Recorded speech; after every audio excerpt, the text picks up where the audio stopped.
We return now to our lead story, President Trump's announcement that the U.S. government will now recognize Jerusalem as Israel's capital and begin the process of moving the U.S. embassy there from Tel Aviv. For how the Israeli government is reacting to this news, I'm joined by Danny Danon. He is Israel's ambassador to the United Nations. Ambassador Danon, thank you very much for joining us. Your reaction, your government's reaction to what President Trump had to say. Thank you for having me today. It is a courageous move by a courageous president, and we are grateful. You know, we heard in the past from 1995 from many presidents that they will do that, and they didn't do it. And today we saw a leader who actually took this important step. We know that Jerusalem is our capital. We didn't need this resolution to know that, but for 3,000 years, since the days of King David, Jerusalem is our capital. And since 1949, when the modern state of Israel was established, Jerusalem is our capital, and we are happy to see that the U.S. took the leadership. Other countries are already following the U.S., and we think it will be fruitful for the peace negotiations because it is a reality check for the other players that we need to move on, we need to move forward. Was your government urging President Trump to do this? Did you expect him to do this? It is an American decision. Whenever I was asked about this issue, I said, sure. We want to see not only the American embassy, we want to see all embassies in Jerusalem, but it's an internal American issue. But we respect this decision. We are grateful for this decision. And you know, it reminds me, reading about our history, that in 1948, President Truman was debating whether to recognize Israel or not. And many people threatened him that it will be very dangerous, there will be a lot of violence. And he took this bold decision. And we saw what happened 70 years later. We have a beautiful, strong democracy, the State of Israel. Well, as you know, the reaction from Arab and Muslim leaders is very different. We're already hearing about protests in the streets. The leaders of Egypt, Saudi Arabia, Jordan, and others are saying they think this is a mistake, that it's going to be harmful to the peace process. How do you answer that? We respect our neighbors. Prime Minister Netanyahu said very clearly that we look forward to negotiate with other partners. By the way, we already have peace treaties with Jordan and Egypt, and I think it is about time that we negotiate with other partners in the region. And if you heard very carefully to the president today, he spoke about the future, he spoke about the possibilities, and I think those countries also heard the voices coming from the declaration that yes, he's moving the embassy, it will take a few years. Yes, he's recognizing Jerusalem as the capital of Israel, but still he said, let's move on with the peace process. So I think we should be optimistic about it. But I guess my question is, how does this advance the cause of peace? Because it's being seen as, in effect, a stick in the eye of those who represent and believe in that the Palestinians deserve an equal voice. Well, I think it's exactly the opposite. Because if you analyze the resolution, the president spoke about recognizing Jerusalem. In Jerusalem, you have western part and eastern part. We consider Jerusalem to be the undivided capital of Israel, no east, no west. But even our partners in the Middle East, when they speak about a future agreement, they recognize that West Jerusalem will be a part of Israel. So why they are against it? Because everybody knows that the embassy where it will be placed, it will not be in the eastern part of Jerusalem. It will be in the western part of Jerusalem. So I think if you really care about peace, this is the right decision because it tells the Palestinians you have to make your mind if you want to move forward or to stay behind. So you're arguing that this makes it easier to reach a peace agreement? I think it actually ignites the process. We have seen what happened in the last 20 years. So many resolutions. Last year in December, there was a shameful resolution in the Security Council, Resolution 2334, speaking about the peace process. What happened a year later? Nothing. So I think there is a possibility here that it will be a wake-up call for the Palestinians, a reality check, and they will understand that they will have to come back to the negotiating table to negotiate with the Israelis and to move forward.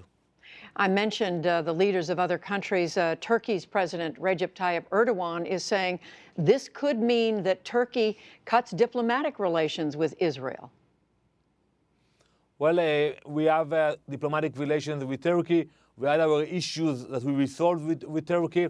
And I think if the Turkey government would like to be involved they would understand that in order to be involved, you need to engage, not to cut, not to threat. And that's what we do with other countries in the region. We engage, even in some countries which we do not have diplomatic relations yet, openly, but we engage with them. Well, as you know, Ambassador Danon, there's going to be, or there's been called, an emergency meeting of the leaders of the Arab countries. What is your message to them as they gather and they look at this as a move on the part of the United States in Israel's favor and against their interests? I think my call to them is to urge all parties to come back to the negotiating table. This is the only way to move forward. You cannot do it through the UN. You cannot do it through the Arab League, the Security Council, the EU. With all due respect to all those organizations and bodies, the only way to move forward is to have direct negotiations. That's how we achieved peace in the past with the Egyptians, with the Jordanians, and that will be the only way to move forward with the Palestinians. Ambassador Danny Danon, the ambassador of Israel to the United Nations, thank you very much. Thank you very much. Many Palestinians, as we've said, are upset by today's announcement, and for their perspective, I'm joined now by Hossam Zomlot. He is currently the chief representative of the PLO delegation to the United States. Mr. Zomlot, thank you very much for joining us. Your reaction, first of all, to this announcement by President Trump. Thank you for having me. Actually, today's announcement is a bad day for peace in the Middle East. We were anticipating and waiting for President Trump's promise to have a comprehensive, lasting, durable peace, what he coined as the ultimate deal. We have been engaged with him and we have met his team for many, many times, tens of times. Actually, only the end of last week, I myself and senior Palestinian representatives came to Washington and met the Trump administration and discussed the ultimate deal. And all of a sudden, this comes out of the blue, actually. And instead of injecting peace on the discussion, now this has injected anxiety, suspicion, anger, and perhaps this has also delivered a blow to the peace process and to the role of the U.S. in the peace process, and also to the constituency of peace, to the peace camp, those who, the hundreds of millions of people who want to see peace in the Middle East. So you, if I could just interrupt, so you're saying you had no inkling this was coming because President Trump was saying today, this is fulfilling a campaign promise. It was a law that's been on the books. No, we had no clue whatsoever this was coming. As I confirmed, we were engaging them for the ultimate deal, and we agreed with the President Trump, whom we met 3 times with our president, President Abbas, in a matter of few weeks in the White House, in Bethlehem in Palestine, and again in New York. And in all these meetings, President Trump confirmed that his interest is strategic, that he wants to focus on the big picture, that he thinks peace is possible, and he thinks he's the one who can deliver, finally, what is desired, that is peace in the Middle East. And, you know, he's the one who said, let's not discuss details and issues and side tracks and distractions. And all of a sudden, we have this biggest distraction that aggravated everybody, and that has been a precious gift to those who do not want to see a solution, to the non-solutionists, to the extremists, to the Armageddonists, actually, who do not want to see the conflict as a political, legal one that could be resolved, but a religious one that would never be resolved. To the settler movement in Israel, your previous guest, the Israeli ambassador, did say that, you know, West Jerusalem and East Jerusalem, but at the same time, he says Jerusalem will always be united, and the Israeli Knesset has annexed legally East Jerusalem. So this mincing of words and playing on words is no longer convincing. The issue is, do we have a credible, genuine peace process? Is the U.S. an honest, fair arbitrator? Are we going into the direction of the international consensus for a two-state solution? If we are, Jerusalem is at the heart of all this, and President Trump, unfortunately, has delivered a very, very damaging blow to the 3 things, to the role of America, to the two-state solution, and to the hopes for peace. So when you did hear the Israeli ambassador to the UN say that, well, everybody knows the embassy will be in West Jerusalem, this should not be offensive. He also said that he thinks this should instigate the peace process for you, for your interest, for the Palestinians. Peace processes means negotiations, means that we sit to talk and discuss. It doesn't mean unilateral acts. And what happens today was a unilateral act by the US president to decide on a matter that should have been decided upon by negotiations based on very clear, well-defined framework and bases.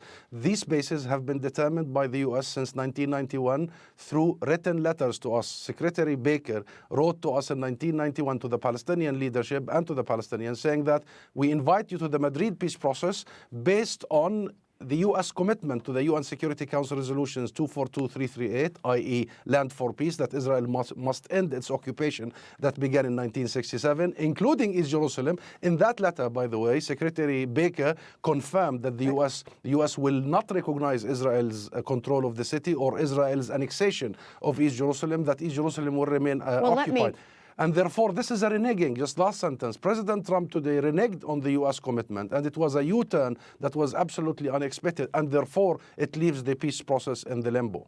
Well, so are you saying, Mr. Zumwalt, from the PLO perspective then that this is the end of the peace process, or can you still sit down at the negotiating table under any circumstances with the Israelis and the Americans? There is decades-long, long-held U.S. policy, international consensus, international resolutions, including the one that was passed in December, and your previous guest referred to, that the U.S. actually abstained in acceptance of it, about the contours of the solution. We have accepted the Palestinians long ago the international consensus and legitimacy. We have accepted the U.S. conditions on us. Those were three. The first is to recognize Israel on 78% of our land, recognize UN resolutions, and renounce violence. And we have recognized, ma'am, we have recognized Israel all along, but this recognition does not mean that we must recognize Israel's expansion, Israel's colonialism, Israel's appropriation of our land. So let me finally ask you, where do you see this going from here? You're not saying this is the end.